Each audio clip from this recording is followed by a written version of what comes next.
Todas las que se están. Bueno, muy buenas tardes tengan todas. Qué bueno ver que activistas y periodistas se están conectando para esta sesión en la que vamos a tener a Natalia Randler, que es un gustazo y es un lujo tenerla en esta oportunidad. Y además agradecerte todo lo que has hecho en tu agenda, que ha estado complicado durante estos días para poder estar a esta hora aquí con nosotras. Natalia, nosotros le pedimos que hablara acerca de liderazgo femenino y cómo manejar el tema de los conflictos. Y escogimos a Natalia porque, ella es doctora en Ciencias Políticas de la Universidad de Connecticut y máster en Educación de la Universidad de Pittsburgh. También es fundadora y directora de Cauce, ONG fundada en 2005 en Venezuela y dedicada a la consolidación de capacidades de mujeres líderes políticas. Formación de más de 200 mujeres venezolanas en herramientas para el liderazgo, empoderamiento, desarrollo de habilidades técnicas y personales para la práctica política y el enfoque de igualdad de género. Por eso, nosotros dijimos, bueno, Natalia tenía que estar en esta oportunidad con nosotras. Así que muchísimas gracias una vez más, Natalia. Bienvenidas todas las que están conectadas y pues cuando quieras. Bueno, muchísimas gracias por esa presentación. Te cuento que ya son más de 1000 líderes. Yo creo que esa biografía corta se quedó corta, según mi listica. Pero en realidad siempre es una oportunidad para mí y más bien yo les doy las gracias pues a ti, Carmen, a Eduardo y a María Laura que me han invitado a esta reunión con ustedes, porque, bueno, es mi modo de vida, es justamente poder estar junto a mujeres que tienen el deseo de convertirse en líderes o que tienen posiciones de liderazgo y en lo que yo pueda pues contribuir de alguna manera en su formación, para mí es un enorme placer. Así que bueno, voy a comenzar entonces por compartir pantalla y hablarles. Ok, ¿la ven? ¿Sí? Sí, perfectamente. Ok, espera, perdón. Vuelvo para atrás. Es que quiero quitarme, que no me veo yo misma. A ver, ¿cómo hago? Estoy tratando de acordarme cómo se hace para solamente ver, ah, para no ver a todo. Bueno, espero que no se me tape. ¿Sabes? Que no se tape todo el... Que no esté a pantalla completa. Ujú. No, Creo. no, que ya. Era Ah, para no ver todo todas las fotos. Ya, es que no consigo, yo sé que eso tiene, aquí está, perfecto, ya. Ok, chévere. sí, ok. Bueno, este tema del liderazgo, a ver, ah, esto es aquí, ok. El tema del liderazgo femenino y transformación de conflictos es un tema que tengo en este momento a viva piel, porque justamente acabo de terminar, por eso estuve en Venezuela cerca de 2 meses, acabo de terminar unos talleres extraordinarios que dictaron 2 profesores que vienen desde Israel, Eddie Kaufman y Alan Dozoretz, justamente sobre el tema de transformación de conflictos, en el cual estuvimos presentes, digamos, 30 mujeres de posiciones políticas enfrentadas, porque no es solamente decir diferentes, sino enfrentadas en el tema político. Y la transformación del conflicto que hubiera podido ser y que afortunadamente se pudo transformar fue una experiencia verdaderamente única que no ha terminado, en la que seguimos buscando aliadas, y espero que todas ustedes puedan ser aliadas de ese proceso, para defender los derechos de las mujeres, porque eso finalmente es lo que nos une a las mujeres, y luego les voy a hablar un poquito de eso. Pero una de las primeras preguntas al hablar de liderazgo es si existen verdaderamente rasgos específicos que nos caractericen a las mujeres en la forma de liderar procesos, de ser líderes políticas en las empresas. Y traje algunos, digamos, algunos resúmenes de los estudios que se han hecho desde los años 70, yo diría, pero sobre todo a partir de los años 80, sobre cuáles son las características. Cada una de estas tablas que les voy a mostrar tienen detrás mucha investigación y mucho trabajo, digamos, de campo, ¿no?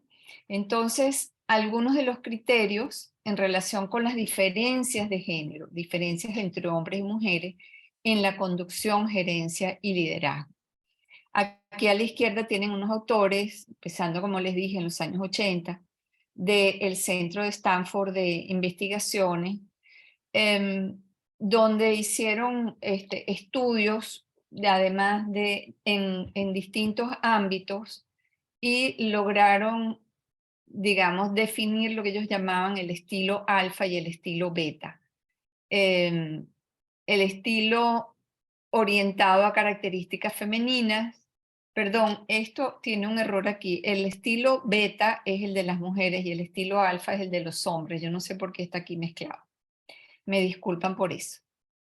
Pero en todo caso, que las características de lo femenino es la inclinación a la empatía, la intuición, confiar más en las relaciones de adaptación, de apoyo mutuo, y sobre todo un tema que me ha parecido interesante, que es el de buscar, el de mirar más allá de la persona, es decir, buscar soluciones globales que responden a grupos de problemas. Es decir, a veces las mujeres cuando tienen una posición de liderazgo se enfocan en muchos más temas que no es solamente el de la conducción en un problema específico. Y en esas investigaciones encontraron que al revés, que los hombres buscan soluciones específicas a problemas específicos y son menos creativos, aunque esto después ha sido rebatido, pero tienen sobre todo lo que llaman la inclinación racional, analítica, una manera de hacer las cosas y sobre todo una manera jerárquica de hacer las cosas. Bueno, aquí hay otra investigación de Genovese que hizo un estudio sobre mujeres políticas y encontró pues que habían diferencias sustanciales en la conducción realizada por hombres y mujeres. Y si ustedes recuerdan, no sé si recordarán que durante la pandemia también hubo un análisis de una revista Forbes donde habló que los 10 mejores países donde había habido una mejor mejor manejo del problema de la pandemia habían sido 10 países liderados por mujeres, como Nueva Zelanda, como Alemania, con Angela Merkel, en fin, estaban en Taiwán, países donde habían logrado reducir en un tiempo más corto la contaminación y donde habían previsto con antelación necesidades que los hombres habían ido recortando, como por ejemplo más camas de hospital, más servicios médicos, en fin, habían tomado previsiones que dieron sus frutos durante la pandemia. Luego está ya un poco más adelantado en el 87 otro estudio muy importante sobre el liderazgo o dirección femenina. Estoy hablando de hace muchísimos años, pero es que esto todos son la base de todas las investigaciones clásicas que ha habido sobre el tema, donde hablaba que la dirección femenina suele ser más participativa, valora las relaciones, está orientada hacia las personas, y tienden a ser más cooperativas, menos jerárquicas. Ojo, cuando yo hablo de dirección femenina, no estoy necesariamente hablando de mujeres. ¿En qué sentido? Hay mujeres que también tienen un estilo de dirección masculina, porque eso es lo que han aprendido y luego vamos a hablar un poco de eso, pero tienden, es decir, las exigencias para una mujer que está en una dirección de poder, en una dirección de nivel alto, suele ser tan exigente que las mujeres muchas veces copian el estilo masculino, analítico, estratégico, eh, objetivo, donde quieren ser racionales, donde quieren tener relaciones jerárquicas, pero eso no es la mayoría de la conducción de las mujeres. Las mujeres tienden a formar equipo, a trabajar de una manera más abierta, más intuitiva. Luego hay un clásico que es el de Carol Gilligan, que hizo un estudio también muy interesante y que tuvo una gran repercusión en los años 80 y que ha habido muchas investigaciones basadas después en todas sus teorías, que se llamaba Una voz diferente y que habla de que la socialización, es decir, que a lo mejor no es una cuestión natural que las mujeres seamos de una manera o de otra, sino que las diferencias en la socialización han conformado una cultura femenina que tienen un peso en el comportamiento posterior que tienen. Entonces, suelen tener unas concepciones éticas y prácticas frente al poder distintas porque ven el poder no como un fin en sí mismo, sino como un instrumento. Es decir, las mujeres quieren llegar al poder para hacer y entonces tienen comportamientos distintos. Y luego, bueno, hay otras escuelas, esto ya lo podrán ver no solamente en la grabación, sino que yo les voy a hacer llegar esta presentación para que la tengan. Y bueno, las mujeres suelen ser más accesibles, trabajan mejor en equipo, les gusta que no sea solamente trabajo, sino que incluyen normalmente actividades para el equipo y para ellas de otro tipo, y eso hace pues que haya unas relaciones mucho más relajadas, lo que no implica que no sean también sumamente efectivas. Luego Judy Marshall entró en el tema de los valores. Es que hay valores distintos entre los hombres y las mujeres. Entonces, bueno, también aquí se encontraron distintas o distinciones entre hombres y mujeres. Los hombres más independientes, las mujeres más interdependientes, les gusta más consultar, les gusta más consultar a su equipo, les gusta más discutir con su equipo, cooperar, tienen mucha más conciencia de la importancia que tiene adaptarse a los tiempos, a todo aquello que pasa fuera de sus centros de decisión.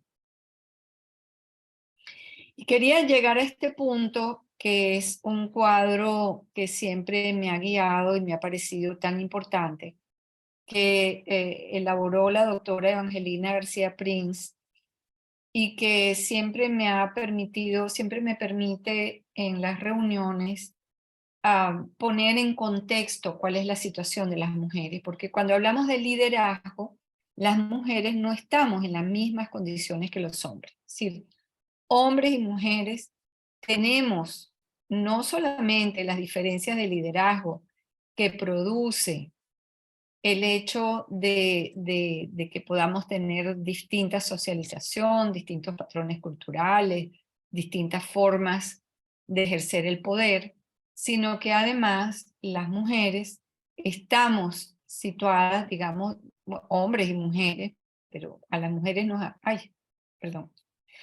afecta particularmente el hecho de que existe en las sociedades un poder patriarcal. Es decir, para muchas mujeres este tema les puede resultar, digamos,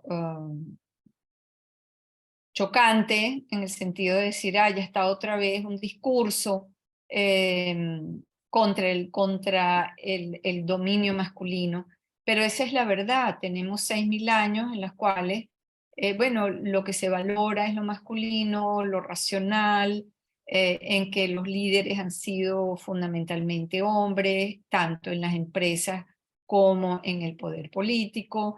Y esto es decir que el poder económico, el poder político están en manos de hombres, porque se valora a los hombres como quienes tienen una capacidad de conducción mejor o más desarrollada o mejor que las mujeres. Pero dentro de este, digamos, orden de género, ¿qué sucede? Que este poder patriarcal establece una diferencia entre hombres y mujeres, que no es la diferencia natural, porque muchos dirán, bueno, pero es que hay diferencias de hombres y mujeres. Sí, el problema no es las diferencias que hay entre hombres y mujeres. El problema es cómo se utiliza esa diferencia para establecer mecanismos que conducen a que haya una desigualdad en la sociedad, en la política, en la economía, que no solamente entonces se queda en una desigualdad, sino que consagra una serie de prácticas sociales, políticas, familiares también, que producen discriminación. Es decir, que hacen que las mujeres estemos en una posición de subordinación en general dentro de todas las instituciones que existen, dentro de la sociedad, dentro de la política, la economía, la cultura, el deporte, en todas las instituciones. ¿Y cómo se mantiene esa discriminación? ¿Por qué las mujeres se mantienen en esa discriminación y no han logrado transformarla de fondo? Bueno, porque está sostenida, reforzada, mantenida a través de la violencia. Entonces, muchas dirán, bueno, pero ¿cómo es eso de la violencia? Yo vivo en una sociedad donde no hay violencia hacia las mujeres.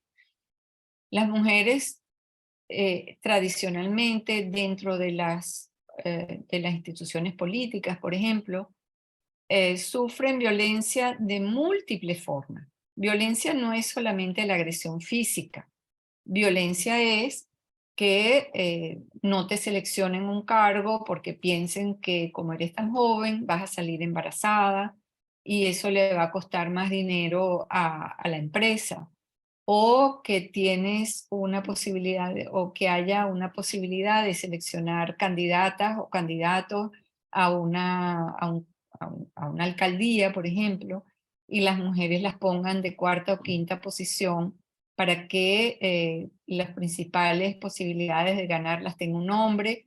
Todo eso, detrás de todo eso hay una idea de que los votantes también van a discriminar a la mujer y van a preferir votar por un hombre, entonces si colocamos de primero a una mujer, va a ganar el otro partido. En fin, hay montones de razonamientos.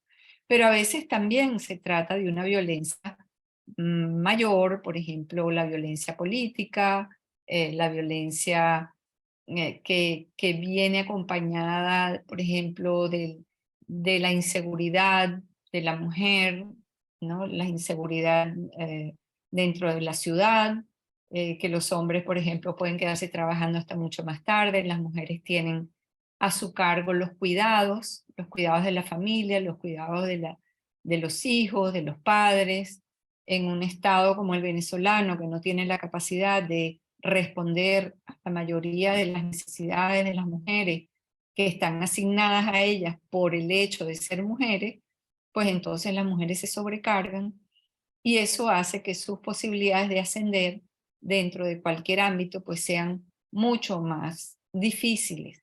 Y a veces a eso se suma el acoso sexual, el acoso verbal, la descalificación, en fin, son muchas formas de violencia visible o invisible que son los mecanismos que utiliza este sistema para mantener esa desigualdad y asegurarse de que la desigualdad se mantenga. ¿Qué tiene que ver esto con el tema del liderazgo de las mujeres en momentos de conflicto? Bueno, tiene que ver con que, ya veremos, hay temas en los que nosotras, las mujeres, podemos establecer patrones comunes, podemos identificar situaciones que nos unen y eso puede permitirnos en un momento de conflicto justamente conseguir medios para desescalar conflictos que para los hombres muchas veces resultan más difíciles de conseguir, lo cual no quiere decir que no sea posible. Ya vamos a ver de a qué me refiero entonces con todo esto. ¿Cómo suele ser así de entrada las posibilidades de actuación en una situación de conflicto? Por lo general, podríamos decir que hay dos perspectivas muy básicas, ¿verdad? Cuando hay una situación de conflicto, hay dos polos. O le echamos más leña al fuego, cosa que los venezolanos pues hemos hecho durante mucho tiempo, echarle más leña al fuego, porque todo esto tiene una serie de creencias. Por ejemplo, que el fin del conflicto solo se logrará cuando haya un vencedor y un vencido. En el caso de la política venezolana, hemos estado convencidos de que tiene que haber una transición democrática y que esa transición democrática solamente puede hacerse venciendo a uno de los lados del conflicto y que no puede haber negociación posible. Sin embargo, dentro de toda la teoría de las transiciones, y acabo de escuchar en estos días una conferencia del profesor John Magdaleno al respecto, se sabe que las transiciones de dictaduras a democracias o de regímenes autoritarios a democracia tienen más éxito cuando se hacen a través de negociaciones. Y cuando digo más éxito, es que tienen menos probabilidades de revertir nuevamente a un modelo autoritario en un breve plazo. Y lo que demuestran todos los estudios que ha hecho el profesor John Magdaleno, que ha tomado, por ejemplo, 102 casos de transiciones en América Latina y muchísimas más a nivel mundial, es que las transiciones con más probabilidades de mantenerse a largo plazo son las pactadas. Entonces, eso nos lleva a, digamos, de una manera muy sucinta, a pensar que si toda la literatura de transiciones nos dice que es importante pactar a través de, bueno, pueden ser pactos para hacer elecciones, pueden ser pactos para otro tipo de acuerdos, en su mayoría, creo que 63% de los pactos que han tenido éxito, 63 o 73, que han tenido éxito han sido justamente pactos electorales. Bueno, para que haya un pacto tiene que haber una forma de comunicarse, ¿verdad? Entonces, también quería mencionar que cuando esos pactos participan las mujeres, si en las mesas de negociación han participado las mujeres, tienen 20% de probabilidades más de que duren 15 o más años, versus cuando las mujeres están ausentes de estos escenarios.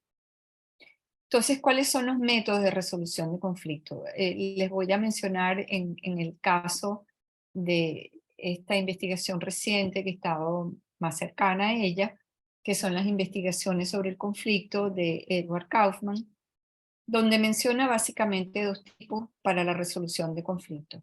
Uno son los métodos de resolución y transformación que hacen énfasis en la cooperación de las partes por medio de actividades que incluyen compartir información, construir vínculos y realizar análisis conjuntos.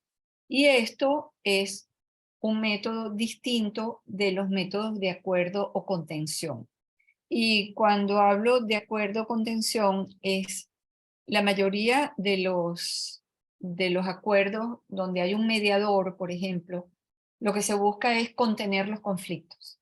Hay un mediador que viene con la verdad, que viene con un método que le permite establecer acuerdos entre las dos partes, y ese mediador es fundamental para que ese acuerdo se mantenga a largo plazo.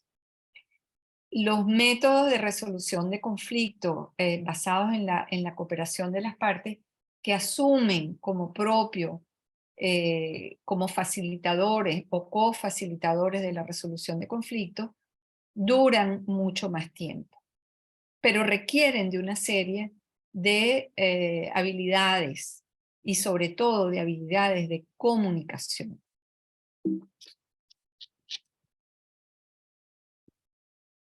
Este es el texto que les voy a hacer llegar de Socios en Conflicto, Socios en la Paz, que es un texto que pueden difundir y se puede difundir ampliamente porque tiene todas las claves para poder incluso profundizar sobre los temas de los que les voy a hablar.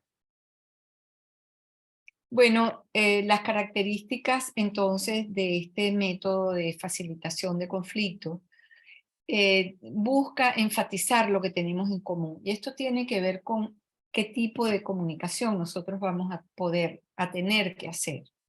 Lo primero es buscar qué tenemos en común, por supuesto, aparte de que se respeten las diferencias básicas, pero es la de alentar en un corto plazo el establecimiento de puentes, es buscar qué tenemos en común.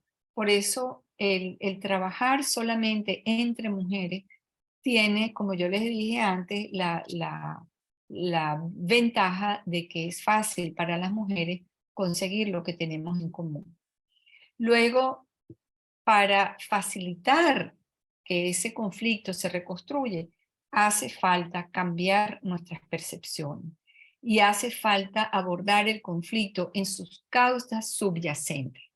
Cuando nos referimos a las causas subyacentes, nos referimos a que finalmente los seres humanos tenemos necesidades comunes y a veces el conflicto surge cuando sentimos que esas necesidades no están siendo satisfechas. La mayoría de las revoluciones o de los, digamos, ataques a cierto gobierno, o incluso cuando no hay conflicto, sino que a través de una elección, como sucedió en Venezuela durante todo el periodo democrático, que prácticamente cada gobierno estaba seguido por un castigo a ese partido y elegían al otro. Es decir, había un gobierno de acción democrática y lo hacía mal, entonces habían necesidades insatisfechas. El otro partido ofrecía satisfacer esas necesidades, entonces la población votaba por ella. Es decir, siempre hay detrás de toda insatisfacción, hay unas necesidades que están siendo insatisfechas y que hacen que las personas pues entren en conflicto. ¿Por qué se habla de socios en conflicto? Porque subraya las cosas que tenemos en común y estas se basan en temas que nos unen. Yo decía, puede ser en el caso de las mujeres, la discriminación que sufren las mujeres, pero también pueden ser temas como la religión, en el caso, por ejemplo, de musulmanes y judíos, pues el conflicto tiene un trasfondo religioso, puede ser también el territorio, etc.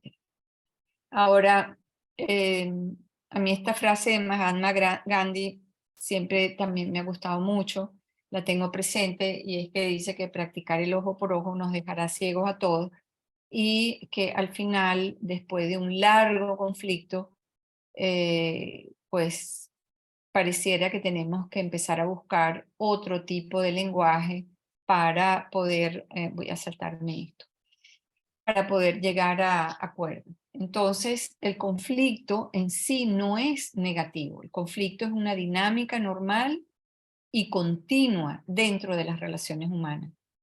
Trae consigo el potencial de un cambio constructivo y bueno, el cambio positivo no siempre sucede, como lo sabemos, pero el largo ciclo de dolor y destrucción, como dice Jean-Paul Lederach, nos termina llevando a todos a tratar de buscar soluciones pacíficas. El tema es que hay veces hay una percepción negativa del conflicto. La mayoría de las veces vemos el conflicto como algo muy negativo porque pensamos pues que hay una imposibilidad de llegar a una solución a través del diálogo y que hay una ruptura, ¿verdad? Entre, como vimos en Venezuela, hasta conflictos entre familias, entre amigos, y bueno, la conclusión terrible de la utilización de la violencia. Pero al final el conflicto también puede ser una posibilidad de construcción de soluciones, puede permitirnos analizar muchas variables, ponernos creativos, encontrar muchas soluciones que no habíamos visto y finalmente mantener relaciones o recuperar relaciones que habíamos perdido. Entonces, lo básico que hay para el desarrollo de un proceso constructivo de resolución de conflictos tiene que ver con nuestro ser. Y voy a ir muy rápidamente, perdón, a la última de todas las láminas, que creo que como que van a ser muchas. Pero, ay, ahora me salí. ¿Qué hice? Dejé de compartir. ¿Dónde está? ¿Cómo hago? Compartir pantalla. Ok. Yo quería llegar a esto, y es que el liderazgo tiene que ver más que todo con el poder personal. Es decir, vamos a ver que absolutamente todo lo que tiene que ver con el cambio de paradigmas, de nuestra visión, de nuestras percepciones, de nuestra capacidad de cambiar la forma en que nos comunicamos, tienen que ver con desarrollar nuestro poder personal. Tiene mucho menos que ver con la preparación, mucho menos aún que ver con el tema de ocupar una posición de poder o un cargo, y tiene que ver más que todo con esto. Y como les decía, como les muestro aquí, mejor dicho, tiene que ver sobre todo con las competencias emocionales. Una de las cosas que yo he notado desde que yo comencé a hacer formación de líderes venezolanas es que las venezolanas tenemos una capacidad de competencias emocionales muy limitada, muy reducida. Saltamos por cualquier cosa, nos sentimos heridas permanentemente en cualquier conversación. Y así es muy difícil poder llegar pues a un cambio, digamos, dentro de nuestra propia percepción de los conflictos. Entonces, quisiera saltarme aquí. Ok, déjame volver a poner esto aquí. La visión que tenemos del conflicto tiene que cambiar en el sentido de que los conflictos son parte de la vida. Los conflictos se construyen, los hemos construido nosotras, cada una de nosotras también, y lo podemos entonces transformar a través de herramientas y de conocer nuestras propias actitudes ante los conflictos. Voy a quedarme básicamente con los aspectos positivos, en el sentido de que el conflicto suele cohesionar grupos que antes a lo mejor tenían muchas dificultades de cohesionarse. Estimula el buscar la solución de un conflicto, estimula la creatividad, nos permite cambiar patrones de comunicación, nos permite acercarnos al otro y reconocer finalmente que el otro también tiene intereses legítimos. Y al final, si logramos establecer relaciones de confianza, podemos lograr un consenso posterior mucho más duradero y mucho más creativo. Entonces, por supuesto, la función negativa es, todos la conocemos, no necesito entrar, pero solamente quiero entrar en dos temas, en tres temas, que es la desconfianza, las percepciones distorsionadas del otro, que aumenta la tensión, y las actitudes estereotipadas y a la defensiva. Es decir, cada vez que hay un conflicto, nosotros sentimos que nos están juzgando, que es conmigo, y empezamos a calificar a la otra persona con una cantidad de defectos, de insultos, de ataques, que poco tienen que ver con el ser del otro, sino que tiene que ver también con nuestra propia construcción del otro.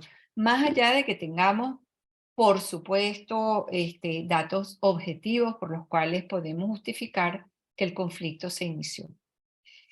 Ahora, el tema entonces de las emociones.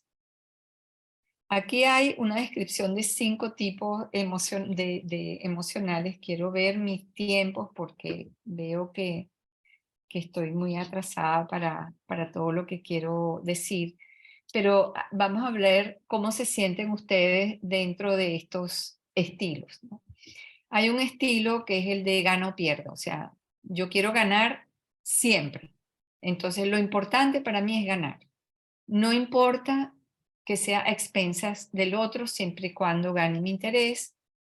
Pone en contra a los demás para dividir las opiniones y ganar él o ella, y quiere imponerse y ganar a toda costa. Ese es el estilo tiburón. ¿Cuál es el estilo avestruz? Bueno, no importa, que perdamos los dos. Y además no le interesa el conflicto, le tiene miedo al conflicto, de qué conflicto me estás hablando, le molesta el peligro, la incomodidad, oculta sus necesidades, se las traga, le parece que todo está bien, mira para otro lado y se da fácilmente por vencido diciendo que no tenía ningún remedio. El estilo vieja es pierdo y tú ganas. Es el complaciente o la complaciente. Bueno, las mujeres a veces tendemos a ser un poco así, sobre todo en las relaciones. Queremos mantener las relaciones a toda costa, entonces aceptamos, seguidos vamos adelante, postergamos los intereses en beneficio de otros, nos sentimos generosas y altruistas, pero estamos renunciando a nuestros propios intereses con tal de ser aceptados por otros. Y luego está el estilo búho, ¿verdad? Que es el colaborador que quiere que todo el mundo gane, que escucha activamente, busca soluciones para todo el mundo, busca los puntos en común, no personaliza y separa el problema de la persona. Luego tenemos el estilo zorro. Bueno, si tú cedes, yo cedo. Solamente así. Quiere encontrar una solución rápida, de aceptación mutua. Le importa más el resultado. Vamos a tener un resultado, no importa que los principios de fondo no se hayan discutido, vamos a resolver esto así, siempre está buscando un terreno medio y plantea necesidades superficiales, no de fondo, e intercambio de concesiones dividiendo las diferencias. Bueno, un poquito para ti, un poquito para mí, vamos a dividirnos aquí. ¿Cuáles son las conductas asociadas a esos diferentes estilos de, digamos, de negociación? Bueno, aquí está, y es que hay un mayor, digamos, énfasis en las necesidades de los otros, en el que en el que posterga los intereses en beneficio del otro, pero sobre todo en el que quiere que ambos ganen, porque hace énfasis en necesidades propias. Es decir, tiene un alto interés en que las necesidades propias tengan éxito, es decir, no es que va a dejar que el otro gane para salir del conflicto y bueno, vamos a resolver este conflicto de una vez, no importa, vamos a olvidarnos de todas las injusticias, de todo lo que pasó, y sino que realmente busca que haya soluciones donde todo el mundo gane. Esto es un ejemplo muy gráfico, ¿verdad?, de cómo se puede transformar el conflicto en colaboración. Y es que si los dos burros jalan cada uno que quieren comer, cada uno jala para su lado, obviamente no va a llegar ninguno de los dos.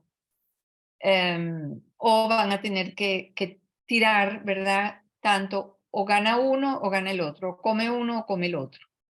En el de competir, bueno, también tienen es decir, no van a lograr nada, se encierran en sus posiciones hasta que finalmente la colaboración y la cooperación puede llevar a soluciones creativas.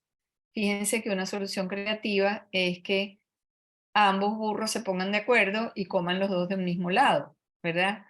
Entonces, esos son parte de todo el trabajo que hay que hacer, es buscar soluciones creativas. A veces las soluciones creativas no las vemos porque estamos absolutamente enfocados en la única forma de resolver las cosas que tenemos. Y por eso para las mujeres a veces es mucho más sencillo llegar a colaboración o a la cooperación porque em, podemos, digamos, como cooperamos, como tendemos a buscar la opinión de los demás, estamos mucho más abiertas a conseguir soluciones creativas. Yo quisiera pedirles a ustedes, no sé si ya han visto esta lámina, que me digan qué ven. Me gustaría escucharla. ¿Qué están viendo allí? Una viejita y una joven. Rojita. Ah, ¿quiénes ven solo una Una joven? muchacha, yo veo una muchacha que ve hacia la luna, como hacia la luna. No sé qué es eso, una muchacha con collar. Ok. Yo veo una persona pensativa. ¿Es una joven o es una vieja? Ay, yo veo las Joven, dos. joven, es una joven. Yo veo una joven. Una Yo veo joven. las dos. Yo veo Personas las dos. pensativas, pero ya mayor. Ven Yo una veo- persona mayor. Sí, Ahora, es la la, misma lámina, no sé. Yo no veo ningún collar. la Bueno, la boquita de la viejita es el collar de la joven. ¿lo ven? No sé. Sí, sí. Sí, veo una joven y veo a una viejita. Para mí es una El persona collar de mayor. la joven, incluso Bueno. en la oreja de la joven es el ojo y con ojeras de la viejita. Exacto. Exacto. La mandíbula de la joven es la nariz de la vieja. No sé si lo ven. ¿Hay alguna que no haya visto a la vieja o la joven? ¿Hay alguna que solo ha visto una sola figura? Yo No, veo vi las solo a la dos. señora. Yo veo las solo a dos. la señora. No veo las dos, de verdad. Al principio solo veía a la joven y luego enfoqué bien y me di cuenta que estaba la viejita. Sí. Si ve la joven, en realidad el ojo de la viejita que estamos viendo es la oreja de la joven. Y el collar es la boca de la señora mayor. Bueno, en todo caso, esto es sencillamente uno de tantos ejemplos de cómo nuestras percepciones, que creemos que estamos viendo todas lo mismo, no vemos siempre lo mismo. Es un tema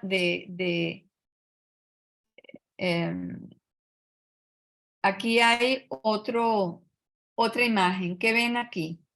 ¿Cuántos elementos ven en este dibujo? Hay un caballo, un anciano, una persona durmiendo, como una cascada a su cabello. Es un señor ya mayor, o sea, es un señor mayor pero enfoca a 3 aspectos distintos. Un hombre a caballo, una persona durmiendo. ¿Qué más ven? ¿Alguien más ve algo más? Sí, yo veo un anciano chibúo como un sabio, pues, con la Ujú. cabellera blanca, la barba blanca. El señor con el sombrero es el ojo y la nariz del sabio, y el pelo del caballo, que sale de la cara del caballo, es como la chiva, pues la barba del anciano, el sabio. Y también, por supuesto, los Yo, aspectos que ya mencionaron las compañeras. Bueno, yo yo veo veo justamente eso. como un arco y, o sea, y a través de ese arco se ve a lo lejos pues la entrada de, digamos como que el cauce de ese río, ¿no? Ese río que viene, ese riachuelo que viene desde atrás, ¿no? Y se ve como el horizonte por allí. Y también que detrás de la cabeza del anciano, ¿no? Lo que se forma allí, hay como unas ramas secas. Eso también lo veo, aparte de lo que mencionan mis compañeras. Si ustedes ponen el foco en el arco, el viejo prácticamente desaparece. Si pongan la vista justo debajo del arco en la lejanía. Si se enfocan ahí van a ver que prácticamente el viejo desaparece y lo que queda es esa especie de camino, de riachuelo que corre debajo del puente. En fin, esto es simplemente, son ejercicios para mostrarnos cómo cuando creemos que estamos viendo algo, y sobre todo si esta imagen la viéramos de lejos y la viéramos muy rápidamente, es difícil que podamos captar todo eso. Es decir, ver la figura completa requiere atención. Entonces, es interesante que el enriquecimiento de la percepción para conocer distintos puntos de vista y entender que a veces la percepción no nos permite ver todo. Aquí hay una historia, puede ser a veces un poco infantil, pero que me gusta escribirla, está en el libro de Socios en Conflicto, Socios en la Paz, que es la historia del lobo feroz, pero contado por el lobo. ¿Alguien quiere leerla, por favor? Bueno, alguien que lea rápido. Si quiero la leo Ok, yo. Dale, dale, dale. Hola, ¿me escuchan bien? ¿Sí? Perfecto. Perfecto. La historia del lobo feroz. El bosque era mi hogar. Yo vivía allí y me gustaba mucho. Siempre trataba de mantenerlo limpio y ordenado. Cuando, un día soleado, mientras estaba recogiendo la basura, dejada por unos excursionistas, sentí pasos. Me escondí detrás de un árbol y vi venir a una niña vestida en forma muy divertida, todo de rojo y con su cabeza cubierta, como si no quisiera que la vieran. Naturalmente me puse a investigar. Le pregunté quién era, a dónde iba, de dónde venía, etc. Ella me dijo, cantando y bailando, que iba a la casa de su abuelita con una canasta para su abuelita, con una canasta para el almuerzo.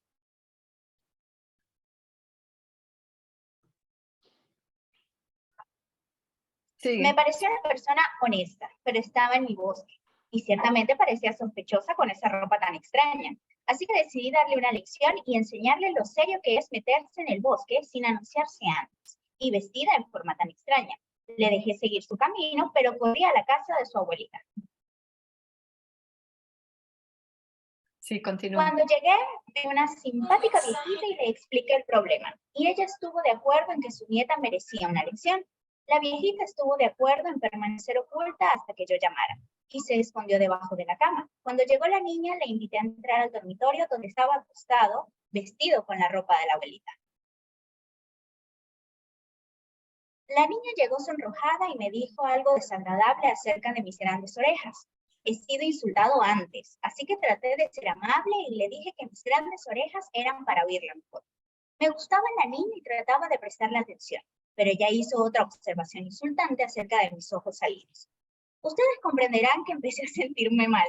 La niña tenía una bonita apariencia, pero era muy antipática. Sin embargo, seguí la política de ponerle la otra mejilla.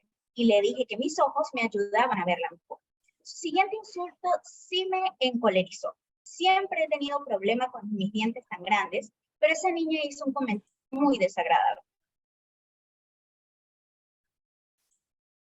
Sé que debía haberme controlado, pero salté de la cama y le gruñí enseñándole mis dientes y le dije que eran grandes para comerla mejor. Ahora seamos serios. Ningún lobo puede comerse a una niña, todo el mundo lo sabe. Pero esa niña loca empezó a correr alrededor de la habitación gritando y yo también corría detrás de ella tratando de calmarla. Como tenía puesta la ropa de la abuelita, me la saqué, pero fue peor. De repente la puerta se abrió y apareció un leñador con una hacha enorme. Yo lo miré y comprendí que corría peligro, así que salté por la ventana y escapé. Me gustaría decirles que este es el final de la historia, pero desgraciadamente no es así, pues la abuelita jamás contó mi parte de la historia. ¿Qué tal, abuelita? Y no pasó mucho tiempo sin que se corriera la voz de que yo era un lobo malo, y todo el mundo empezó a evitarme. No sé qué le pasaría a esa niña antipática y vestida en forma tan rara, pero yo nunca más pude ser feliz. Bueno, o sea, evidentemente se trata de un cuento bastante infantil, pero permite que pensemos que siempre hay una historia distinta a la que nosotros contamos o a la que nosotros estamos acostumbrados a contar. Entonces, no sé, algún comentario con respecto a esto. Y que cada historia tiene versiones diferentes de acuerdo al número de personas involucradas a esa historia, porque todos percibimos el entorno y nuestras realidades según nuestras propias experiencias. Así es, cada historia tiene que ver con nuestra propia experiencia, no solamente con nuestra propia experiencia, sino con nuestra percepción de la realidad, cómo nosotros interpretamos esas experiencias y cómo nos contamos nuestra propia historia y contamos la historia de los demás basados en esa experiencia. Es necesario siempre escuchar al lobo. Bueno, ¿existe alguna o ha existido alguna situación en la que ustedes se hayan encontrado donde sienten que ha habido es decir, como una apertura de los ojos, de decir, oye, yo nunca había visto esto de esta forma?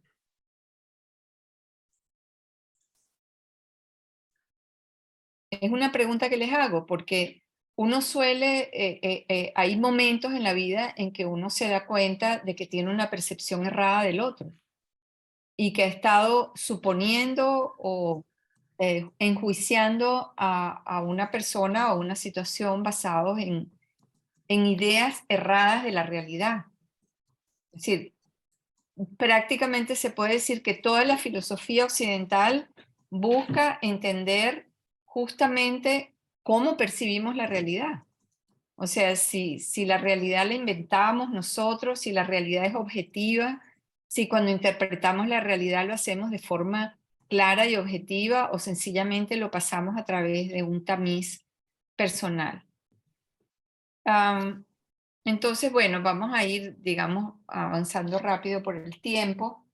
O sea, que es importante que veamos la complejidad de la realidad.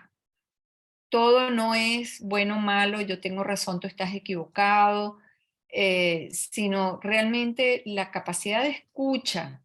Esa es una de las características del liderazgo en tiempos de conflicto. Es la capacidad de escuchar al otro. Y la capacidad de escuchar se ejercita.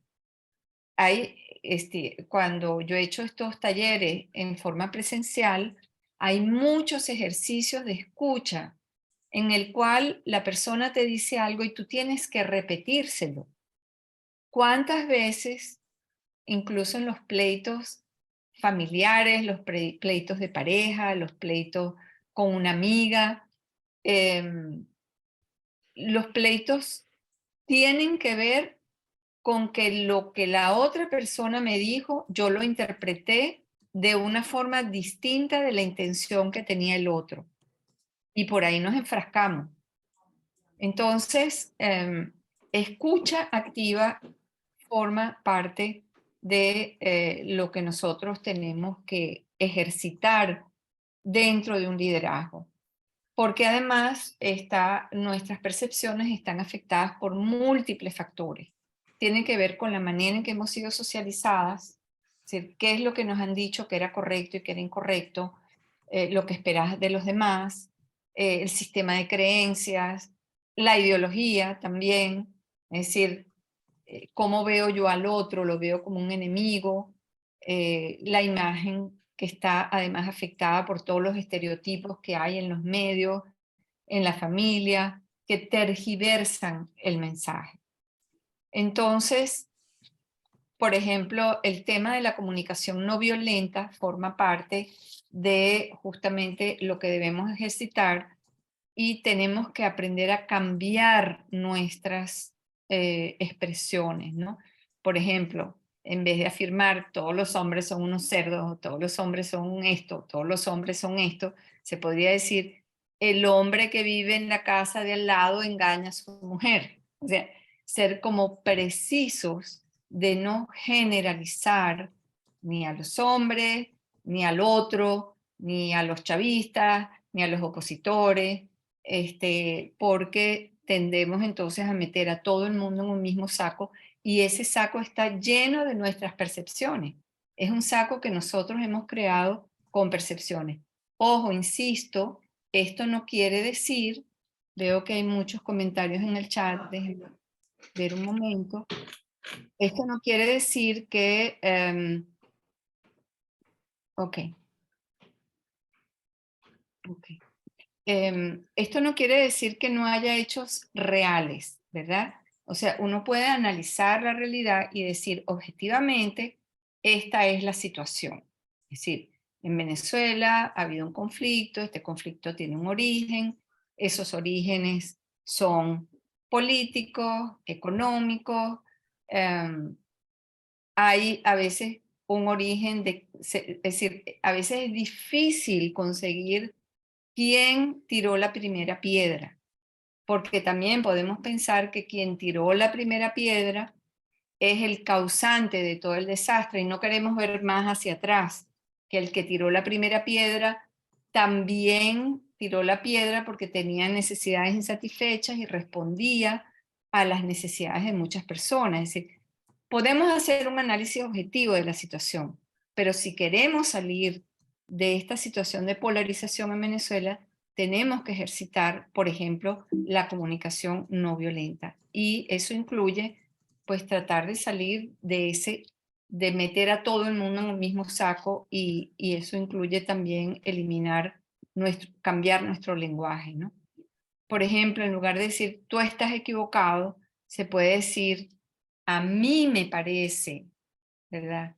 Por mi experiencia, yo creo que yo tengo razón, poniéndose así la mano en el corazón, ¿verdad? Yo creo que yo tengo razón. Pero no es lo mismo decir eso, me parece que yo tengo razón, a decir tú estás equivocado, ¿no? Todo eso forma parte de la comunicación no violenta. Por ejemplo, puedes aclarar tus sentimientos diciendo, cada vez que no estamos de acuerdo me gritas. Eso es una manera de escalar un conflicto.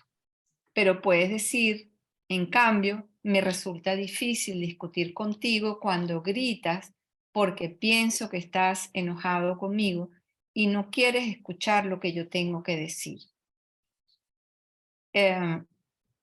Hay una historia bellísima que cuenta el doctor Kaufman de un conflicto que ellos lograron resolver en Ecuador, en un conflicto que había en las Islas Galápagos, entre el Instituto Darwin de Investigaciones y los pescadores, porque el Instituto Darwin pedía que hubiera una temporada de crecimiento de los peces, ¿cómo se llama? De veda de pesca. Y los pescadores no querían que ese periodo de veda hubiera porque decían que no tenían, había 4 meses del año en los cuales no iban a tener ingresos. Total que al final, el día que llegaron los mediadores a resolver el conflicto, los pescadores desaparecieron y solamente se encontraron con las mujeres. Y a las mujeres de los pescadores que sí fueron y sí acudieron y lograron convocarlas, las mujeres de los pescadores fueron sin decirle nada a sus esposos que estaban en el mar pescando y aprendieron toda una serie de técnicas. Entonces, el cuento es que es muy largo, no tengo tiempo de contarlo, pero el día que ya se iban de regreso a los Estados Unidos, al aeropuerto apareció una de las mujeres que había estado en la reunión con el marido. Y le contó como una anécdota muy divertida, y es que el esposo llegó a la casa y le dijo, ¿dónde estás? Aquí no has hecho la comida y yo estoy llegando tarde, ¿y dónde estabas metida? Y ella empezó a decirle, utilizar todas las herramientas de conversación de comunicación no violenta, y le decía, bueno, yo entiendo por lo que me estás hablando que estás enojado conmigo, pero cuando tú me hablas así, yo me siento mal porque siento que no, y el esposo le cuenta al doctor Kaufman, le dijo, yo quería saber quién era el que le había metido todas esas ideas a mi esposa, porque me di cuenta que ya no podía pelear con ella. Entonces me parece una anécdota muy linda, ¿no? Cuando ella empezó a utilizar con su esposo pescador todas las herramientas, y el hombre le decía, ¿por qué me hablas así? ¿De dónde sacas esas palabras que estás usando, ¿no? Pero lo cierto es que son habilidades muy importantes. En lugar de decir, por ejemplo, quiero que respetes mis derechos, puedes decir mi derecho a expresarme libremente, siento que me estás restringiendo. Todo se refiere a mí, a lo que yo siento, a lo que yo pienso, a lo que yo deseo, y no a lo que el otro está haciendo mal.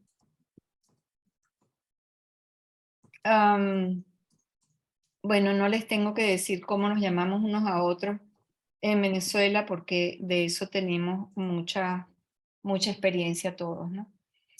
Entonces, el tema es que mientras usamos estereotipos estamos deshumanizando y estamos entendiendo un pedacito nada más de la realidad y no toda la realidad.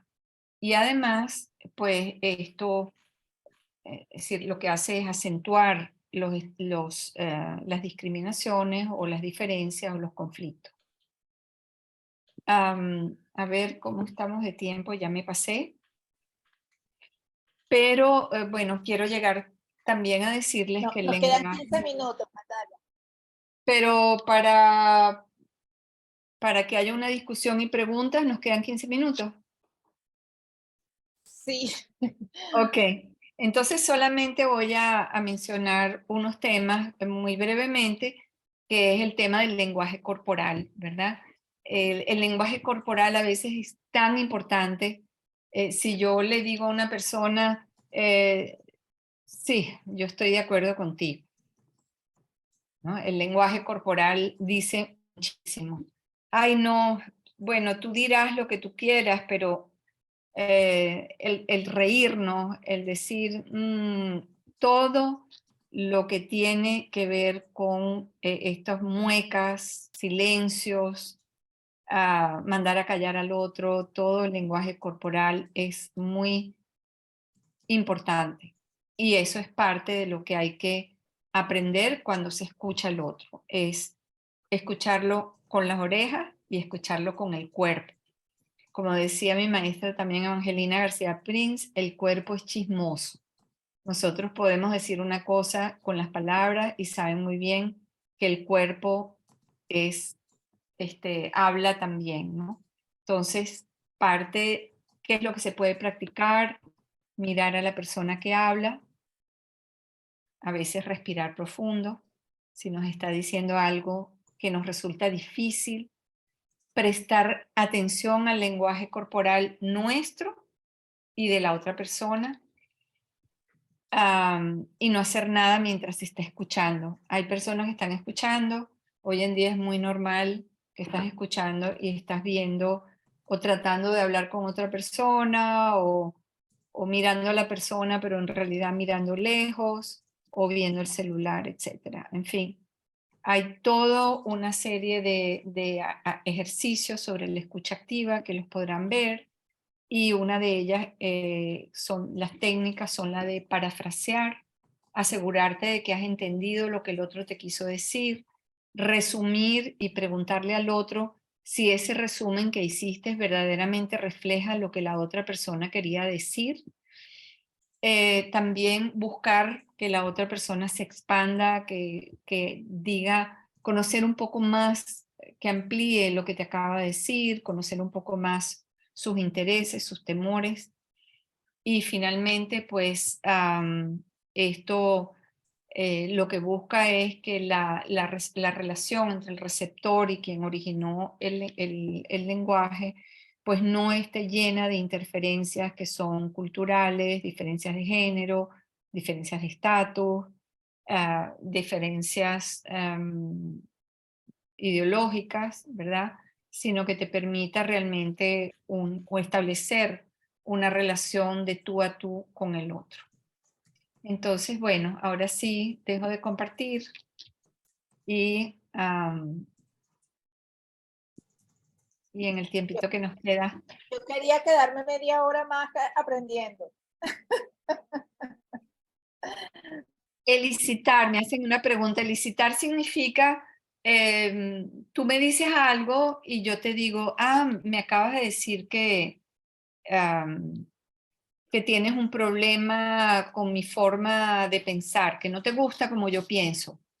¿Puedes, por favor, decirme, hablarme un poco más qué es de lo que yo pienso que no te gusta? O si te dice, bueno, es que yo tengo interés en, no sé, a mí me interesa, no me interesa la política, a mí lo que me interesa es nada más resolver mis problemas inmediatos. ¿Podrías decirme un poco más cuáles son esos intereses que tú tienes y por qué sientes que no tienen nada que ver con la política? Es decir, elicitar es buscar con tus preguntas que el otro se expanda más en lo que quiere decir. Y eso ayuda a que la otra persona sienta que tú te estás interesando en ella y no solamente estás interesado en imponer lo que tú piensas, porque ¿qué es lo que hacemos la mayoría de nosotras? Vamos a ser sinceras. Una persona está hablando y ya yo tengo en mente qué es lo que le voy a responder. Es más, la interrumpo a mitad para decirle, ¡ay, a mí también! A mí me pasa igualito que a ti. Y ya se acabó lo que la otra persona te quería decir. Entonces, la escucha activa es tan importante. Es un aprendizaje, es un ejercicio que tenemos que hacer. El poder realmente escuchar a la otra persona y repreguntarle hasta que estamos seguras de que hemos entendido lo que nos quería decir. ¿Algún comentario? Más preguntas, no sé. Sí, si alguna tiene preguntas. Sí. Yo quisiera tener... Ajá, Mariela. ¿Me oyes? Perfecto. Yo es que tengo problemas con la escucha, pero ¿ustedes me oyen? Sí, aquí te oigo bien. Perfecto. Mira, bueno, doctora, yo estoy feliz por lo que pude escucharle, sobre todo porque hay una cosa que me llamó muchísimo la atención, es que es la primera vez que realmente tengo la oportunidad de escuchar lo positivo del conflicto. Es decir, bueno, cuando se habla de conflicto y cuando tratamos el conflicto en ciencia política, realmente creo que esto es una perspectiva como muy innovadora, porque es que podemos buscarle alguna característica positiva, pero no la lista que usted nos presentó. Creo que es un buen punto de partida, porque solo entendiendo que el conflicto es más una oportunidad o puede traer transformaciones importantes que se necesitan, o, ¿sabes? Es como si cambiamos la visión de lo que realmente es el conflicto, también podemos cambiar la visión de cómo nos aproximamos. Entonces, no tendremos que ser búho o no tendremos, porque ya el concepto que tenemos del problema o de esa realidad o de esa situación ayuda a afrontarla o a mirarla de otra manera. Eso era lo que quería agradecer y también comentar. Muchas Gracias. gracias. Gracias, Marielba. Zulay. Yo quería decir algo. Okay. Ahorita, Vianile, te vas después de Zulay. Tratemos de hacer breves para que nos dé chance. Nos podemos quedar 10 minuticos más, ¿verdad? Sí, no hay que problema. Natalia tiene mañana un vuelo muy temprano y entonces, bueno, ha estado, en fin, dale, Zulay. Bueno, Natalia, feliz tarde para todas las amigas que están en estos momentos en esta reunión. Mi reflexión va un poquito ya en términos periodísticos. Preguntarte, Natalia, ¿qué observas tú del periodismo venezolano? ¿Cómo lo observas de cara precisamente a esta situación? Y también me preocupa mucho el hecho de que nosotras, las mujeres de este país, siendo el 50% de la población, no hayamos como tenido voz en esta situación de conflicto y más considerando lo que tú decías. Muchos de nosotras sabemos que tenemos esas cualidades, que somos, que por lo general nos gusta hacer puentes, que intentamos en la medida de lo posible escuchar todas las voces, que tratamos en la medida también de lo posible que se unifiquen las voces diferentes. Sin embargo, a pesar de ser el 50% de la población, las mujeres de este país, y a pesar también de que este país es un país matriarcal, sigue habiendo esta situación, sigue estando esta situación de conflicto tan arraigada, incluso cada vez más profunda, al punto de creer ya bueno, que solo la intervención divina puede resolver las cosas. Y me preocupa mucho la posición del periodismo frente a esta situación, sobre todo el periodismo desde nosotras las mujeres, por supuesto el periodismo en general, pero hay muchas mujeres periodistas en este país preocupadas por esta situación, cansadas también de escribir siempre lo mismo, de reflejar solamente la situación, el problema, de decir el qué, pero no decir el cómo lo vamos a hacer, qué hay que hacer. Todas esas referencias que tú has dado acerca de la actitud que nos caracteriza como venezolanos, que son actitudes negativas, forman parte de un lenguaje violento, parece que cada vez se radicalizan más y parece como más complejo cada vez el tema del acercamiento. Entonces, por eso, importante tu reflexión acerca de este tema, cómo es el periodismo venezolano y qué nos falta para hacerlo como corresponde. Bueno, el periodismo venezolano, la verdad es que lucha contra la corriente, porque para que haya periodismo tiene que haber libertad, tiene que haber periódicos, empezando por ahí. Tiene que haber periódicos que contraten a periodistas y que les paguen el trabajo periodístico. Y todo eso dificulta, por supuesto, si ya de por sí estás en una sociedad donde la mayoría de los dueños de los periódicos son hombres, la mayoría de los directores de los periódicos son hombres y la mayoría de las periodistas son las mujeres, que no son quienes toman las decisiones, pues ya por ahí están en desventaja. Si además de eso le sumas que están mal pagadas y que tienen que ocuparse de los cuidados, como dije antes, ¿verdad? De los cuidados y de resolver los problemas que el Estado ha dejado de resolver, pues es muy difícil que las voces de las mujeres realmente sean escuchadas. Ahora, no concuerdo contigo que Venezuela sea un matriarcado. Venezuela es una sociedad matricentrada, centrada en la madre, pero el poder lo tienen los hombres. El poder, los recursos económicos, los recursos en la familia, las decisiones en la familia.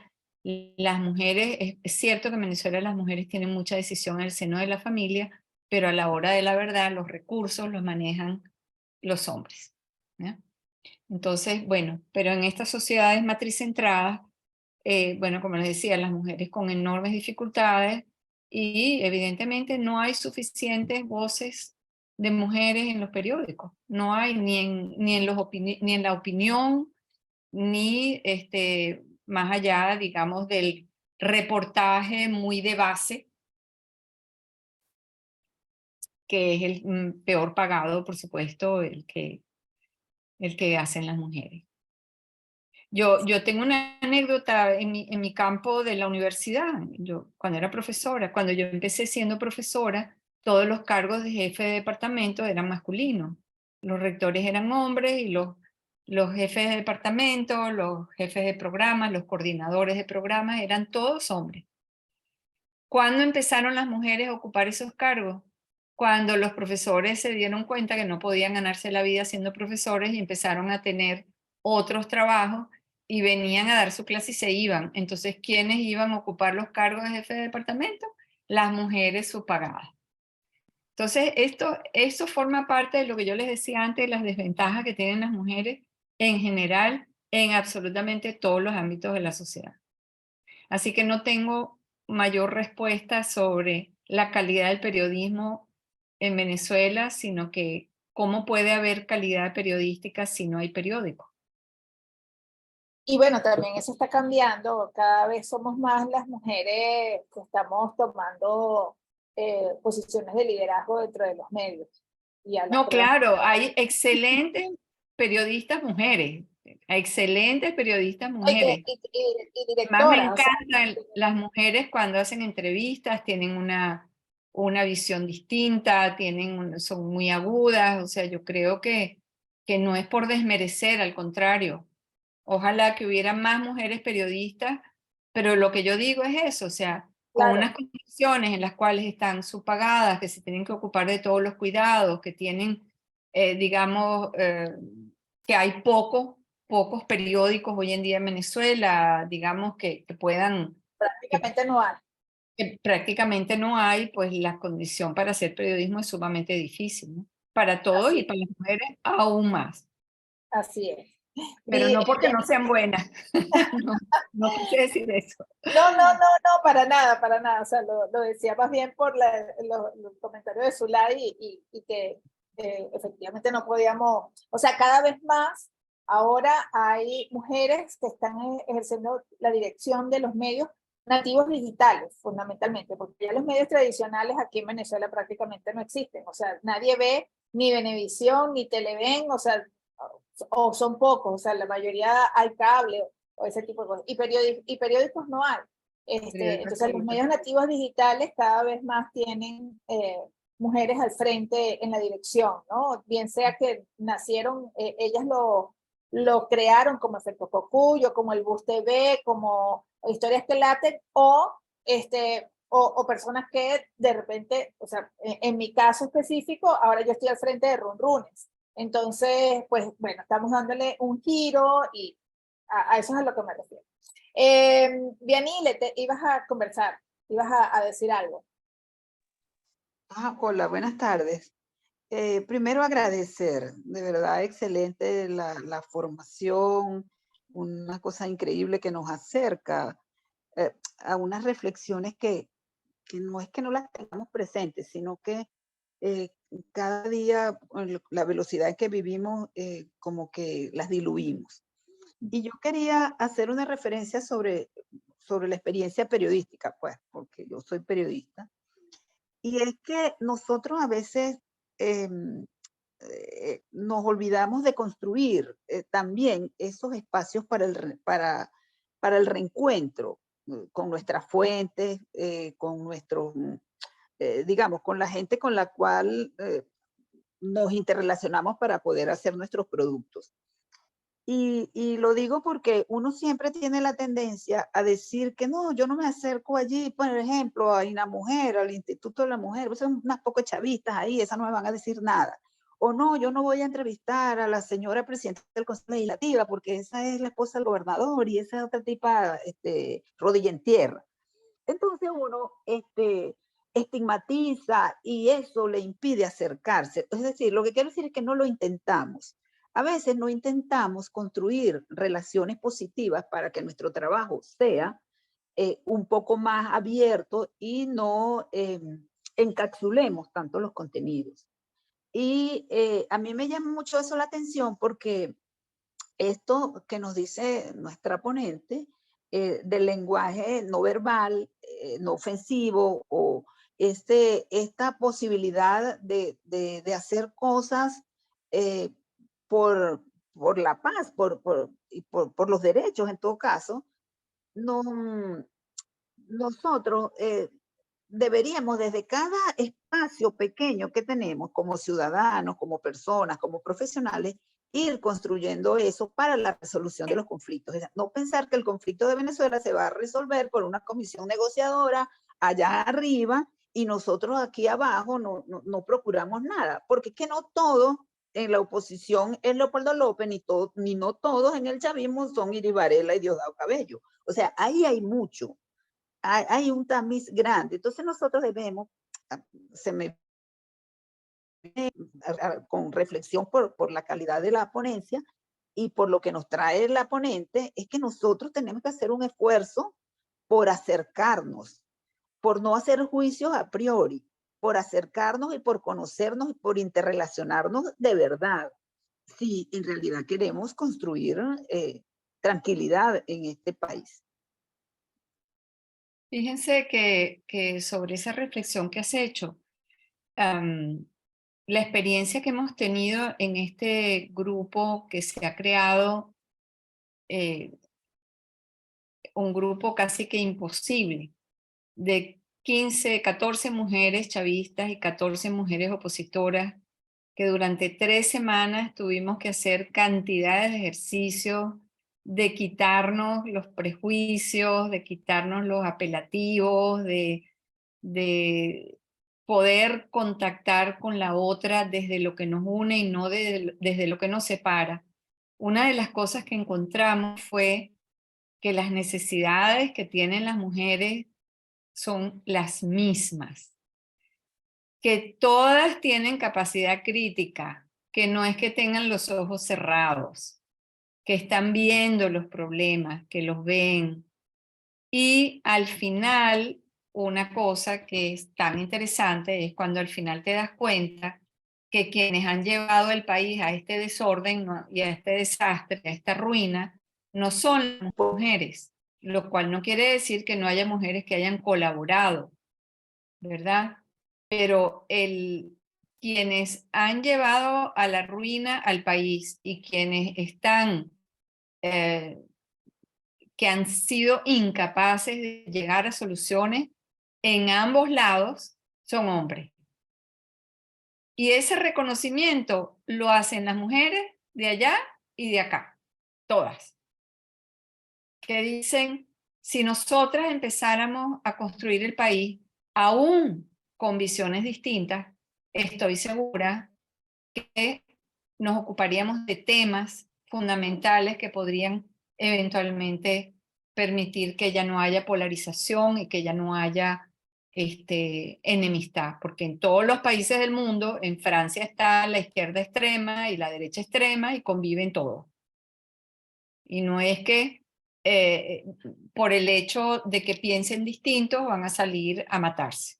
O sea, piensan distinto, pero hay unos mecanismos que permiten dentro de todo, porque ahí tienen a París ardiendo y tienen a Europa ardiendo de tantas formas, ¿no? Pero digamos que hasta ahora hemos logrado, digamos, convivir pacíficamente teniendo ideologías opuestas. Entonces, no es un problema de ideología, es un problema más profundo, pero las mujeres podemos conseguir empezar a abrir puertas de transformación.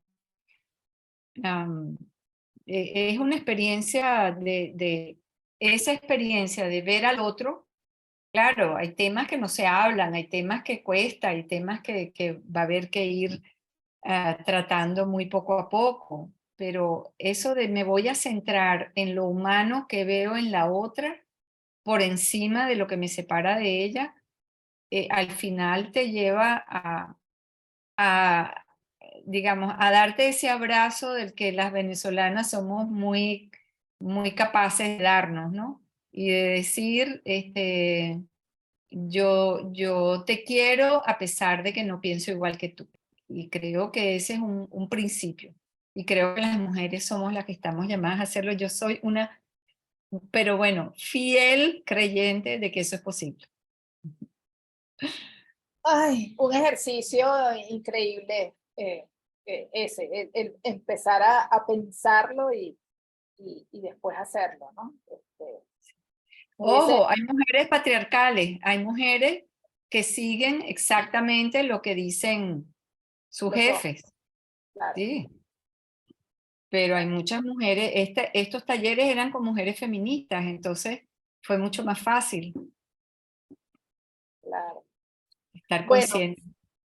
llegamos ya a nuestra hora, te quitamos unos 6 minutos, Natalia, pero bueno, así, la verdad es que pudiéramos quedarnos un rato más, pero sabemos que el tiempo, pues tú tienes que descansar para poder viajar de nuevo mañana. Y ojalá que la próxima vez que vengas a Venezuela nos contactemos y podamos organizar otra conversación, porque creo que todas quedamos picadas de saber más, de aprender más contigo, de conversar más contigo sobre este tema del liderazgo femenino y sobre todo de cómo empezar a hablar con lenguaje de paz, ¿no? Y cómo escribir en lenguaje de paz. Eso es lo que buscamos todas. En nombre de IPIS, en nombre de Fe y Alegría, en nombre de la Nación de Táchira, en nombre de Soy Mujer y de Encuentros, pues te damos las gracias y la red de Mujeres Constructoras de Paz está a tu disposición y agradecidas enormemente de esta hora y media maravillosa que nos diste. Encantadísima, encantadísima, yo también, y encantada también de que inventemos algo pronto. La idea que tengo para compartírselas en estos últimos minutos es hacer un gran congreso de mujeres donde haya mujeres de todos los tipos, de todos los temas, así que ustedes estarán allí para hacer todas las reseñas que habrá que hacer para que ese congreso tenga difusión y éxito. Claro que sí, cuenta con eso. Buenísimo, excelente. Bueno, muchísimas gracias a todas las que pudieron conectarse. Nos vemos el próximo miércoles y nada, que tengan buenas tardes. Buenas Gracias. tardes. Gracias, Natalia. Buenas Feliz tardes. viaje. Gracias. Gracias. Gracias.